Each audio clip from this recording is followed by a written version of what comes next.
Hi, I'm Dow Wilson, CEO of Varian Medical Systems. I'm pleased to be joined today with Keelin McGee. Keelin is a cancer survivor and was diagnosed with Hodgkin's lymphoma and was treated with proton therapy. Varian Medical Systems is a company that works in radiation therapy, delivering radiation for the cure of cancer. Keelin had a very interesting experience, and it's a great pleasure to be with her today and talk to her a little bit about her experience as a patient and as an employee. She was working in government affairs for Varian when she was diagnosed with this cancer a little while ago. So with no further ado, let's get to it. Keelin, why don't you tell us a little bit about your cancer journey and when you were diagnosed, what that first day was like, and then the first part of your journey. Thank you, Dow, for that introduction. So my cancer journey really started about 2 years ago in the winter of 2017. I was feeling really run down. I had a dry cough that wasn't going away, and I just knew something was wrong. And I went to the primary care doctor on 2 separate occasions, but I was given antibiotics that didn't work and was just kind of sent on my way. I wasn't thought about again. And then I started developing itching on the sides of my body and a severe radiating chest pain. I thought, okay, something's definitely wrong here. But was afraid to go back to the doctor in case, once again, I would just be dismissed. And so I was actually at work one day where I had a small lump pop up above my left clavicle. And since my dad is a doctor, I took a picture of the lump, sent it to him. He's like, okay, you need to monitor that and go to urgent care if it gets worse. So within 2 weeks, it grew into the size of a golf ball, and I named it Larry. And so after going to urgent care and being sent to an ear, nose, and throat doctor, he said, yeah, this looks pretty abnormal, so I would like to have you get a CT done. And after the CT was taken, I took a CD of the images to FedEx. Luckily, I was with my mom, and we were sending it to my dad to look at, and it happened to be in that small FedEx where I got the phone call that I likely had lymphoma, had a tumor pressing on the main vein from my brain to my heart, and that was slowly sending me into heart failure. So I had to rush to the ER, and from there it was a series of scans, blood draws, and tests that ultimately led to my final diagnosis of stage 2A Hodgkin's lymphoma. And just 2 days later, I started chemotherapy because of the severity of my situation, and I was having trouble breathing, so we had to alleviate the pressure as quickly as possible. And then, I went through chemo. I went through about 5 sessions, and then I had a midway PET scan to see how I was responding to the treatment. And ultimately, my tumor was so big, it actually looked like I had 2 hearts when you saw it on the CT scan, that they decided, okay, usually with Hodgkin's you can just have chemo, but my oncologist recommended radiation. So from there, I had a consultation with a radiation oncologist, and when I asked about proton therapy, given my experience at Varian, she said, yeah, I think you would be a great candidate, given I was only 27 at the time. The location of the tumor overlapped my heart, my lungs, my breast tissue, and esophagus, so she recommended proton therapy for my further treatment. Well, pretty amazing. And maybe just for our viewers, proton therapy is a very precise way of delivering radiation therapy that minimizes the exposure to healthy tissues. So with this recommendation to go to proton therapy, what happened next? Where did it kind of go from there? I'm sure that was a little controversial.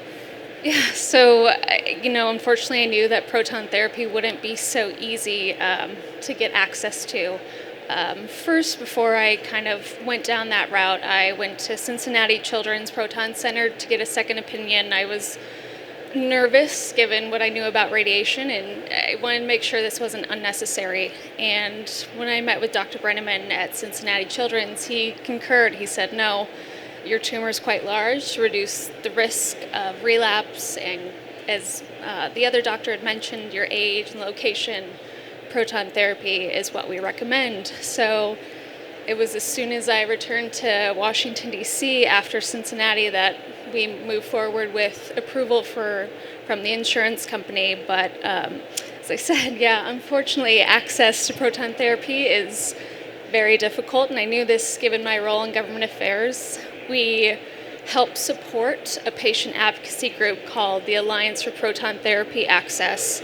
And the Alliance is a great group that helps cancer patients who have been recommended proton therapy to get access to timely and fair payment decisions from their insurers. So it was rather ironic. I was working from home and I was on a call with the Alliance and their team talking about a patient who wanted to set up kind of a media blitz to be interviewed and talk about his wife's experience to get access. And it was after that phone call I hung up, and I got a phone call of my own from Cincinnati that I too was denied. And in the back of my head, I thought, well, I was very hopeful because I'm young, I work for Varian, we manufacture this machine, but... And in theory, our insurance covers proton therapy. Right, it was in our policy, and so I thought, oh, this will be fine, but no, unfortunately not. So, this all came about after my 7th chemo treatment when I was severely anemic, severely neutropenic, so I had no strength. I felt extremely defeated. I could barely get out of bed, let alone try and fight my insurer. So I thank my lucky stars every day. I happened to be at Varian because I remember very distinctly I was on a 3-way call with our reimbursement manager, Stacy Stortle, and she was helping me navigate all the various, menus for our insurance company and trying to talk to someone who could actually respond with why was I denied. Ultimately I appealed the denial, and that again was denied. And if it wasn't for this man right here, Down Wilson, I might not have had access because he had to override the insurer's decision, which, never wanted to get to that point. But I'm very thankful to you and Varian because I have no doubt that proton therapy ultimately led to, quality and length of my life, really. So. Amazing story. So from the time of your first submission to being approved for proton therapy, how long did that take? From the first, sorry? From the when you submitted the authorization for, could we get proton therapy, to when you finally got the okay, how long was that? So I think that was probably a week and a half, 2 weeks, which is actually pretty. Yeah, that's actually not quick. Too bad. Yeah, a lot of patients, that you advocate for as part of where you volunteer. Hear months and months. So I was quite an exception to the case. In cancer, that's not good. Yeah. Right. Yeah. And so then you were finally approved and treated at Cincinnati Children's Hospital. Yep. Tell us about that. How'd it go? Sure. Proton therapy for me was a great experience. I really enjoyed everyone that I met with at Cincinnati Children's. Every staff member was terrific. My radiation therapist became fast friends, which was nice in this experience. Yeah, my wife's a cancer survivor, and she says for 3 years all her best friends were doctors and nurses. Yep. Yeah, you really build up this team, and you have such an emotional connection to them. So very quickly we became friends. They were my support system, especially I was in a city where I didn't know anyone. Luckily, I was fortunate enough to be able to relocate to Cincinnati for a month. But, I know other patients don't have that kind of access to really move and get this kind of innovative treatment. So, from there, treatment itself was pretty quick. It was I was in and out of the treatment center in 30 minutes. I would change, and then a radiation therapist would take me back. I would get lined up under the probeam, and that would take probably 10 minutes for them to get me perfectly aligned before the radiation therapist left the room for about 2 minutes while treatment was actually delivered. And I have to say those 2 minutes, even as employees at Varian, we talk about it all the time, treatment delivery, it's terrifying, and it's something you can't accurately describe or understand until you actually go through that yourself. So for me, it's, being put into the mobilization device, to have the machine, which, I know exactly what's behind that wall. It's a massive multi-ton machine, it looms just inches above your face, and it's scary. And you hear these different noises coming out of the machine as the beam is on, and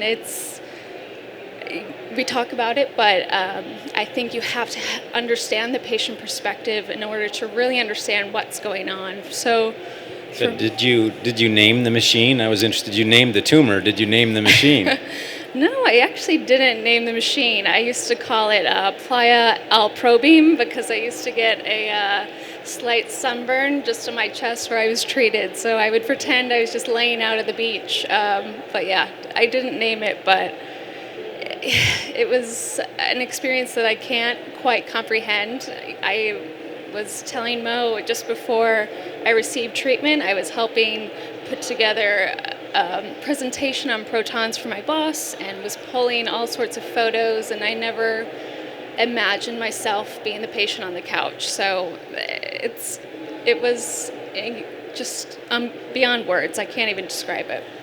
So tell me a little bit about your decision to share your story. A lot of patients are reluctant. You volunteer with other patients. You volunteer in advocating for proton therapy.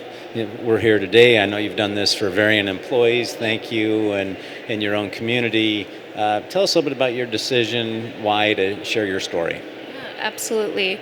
For me, it's been interesting. I naturally am an introvert, so I think it's when people see me up here, they're like, "Oh, Keelin, I'm surprised you would do this." But it's a passion inside of me after going through this that I remember at this 7th chemo treatment, I looked around and I saw each of the patients in there, and I thought, as soon as I'm in remission, I have to fight any way I possibly can, share my story, do what I can to help others, educate. So for me, it's really a personal passion to share my story. And I know others. I have a friend who was diagnosed with cancer, and he doesn't talk about it at all, which I think is perfectly fine. Everyone handles it differently, but for me, I just couldn't stay quiet. And very fortunate that Varian gave me kind of that microphone to share my story, because I think it's so important for medtech companies, for Varian. Our customers are our doctors, but at the end of the day, we have to always keep in mind who is on that table and who is really seeing the effects of our technology and who lives with them. So that's why it's really important for me. So. Well, thank you. I think, for so many of us that are in the cancer business, we talk about the therapies and technologies that we do, but we often miss the holistic emotional side. And, a world without the fear of cancer means more than just we're going to treat your cancer cells, right? It's treating the person, and part of that is having patients share their stories. So thank you very much. Now, maybe just last question. What advice would you have for medtech companies like Varian and all the medtech companies that are here at the Medical Technology Conference this year? What advice would you have to them to help patients, especially as they think through new technologies and kind of getting through the process? Yeah, absolutely. As I touched on, I think it's just always putting patients at the center of everything that you do. You can talk to your customers who might be end users, they might be the patients, but for Varian it's not necessarily the case, but we have to, and we do a great job of this, put patients at the center of everything we do, because if you don't listen to the patients, their fears, their concerns, you won't be successful as a medtech company. So I think that's really important. And for me, it was really hit home after my first proton treatment.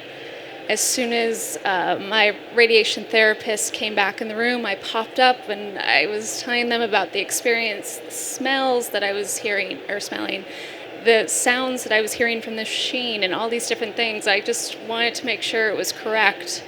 And for a few seconds, they looked at me with sympathetic stares, but one of them then said, Keelin, we'd love to say, yeah, that's how it should be, but we've never been through treatment ourselves. And these are people who are right there with you in the clinic, and if they can't confirm that, they said, we can only go off of what other patients tell us. And at that moment, I was like, wow, we have to always keep patients and what they have to say at the pinpoint of everything we do. I turned and looked at the probeam. I was like, wow, it's just the two of us here. which is scary. But it's you have to have so much confidence and trust in what Varian has put together, what the clinicians do for you. So it's just really always remembering who is at the center of all of this. Thank you. That does allow me one mulligan with one more question. Did you do anything to celebrate when your therapy was done? I did go to Key West with my boyfriend at the time. We really enjoyed that, but I was supposed to run the Chicago Marathon, as you know, but I got a little too big for my britches and got injured probably about... Key West sounds way more fun than the Chicago Marathon. So, but I mean, we ended up raising a lot of great money for leukemia and lymphoma, but yeah, Key West was much better, much more relaxing. Way to go. Congratulations. Thanks for sharing your story with us. And on behalf of everybody at Varian and here at the Medical Technology Conference, good health. We're inspired by your story and moved. And thank you very much for sharing it with us. Thanks, Keelin. Thanks, Dow.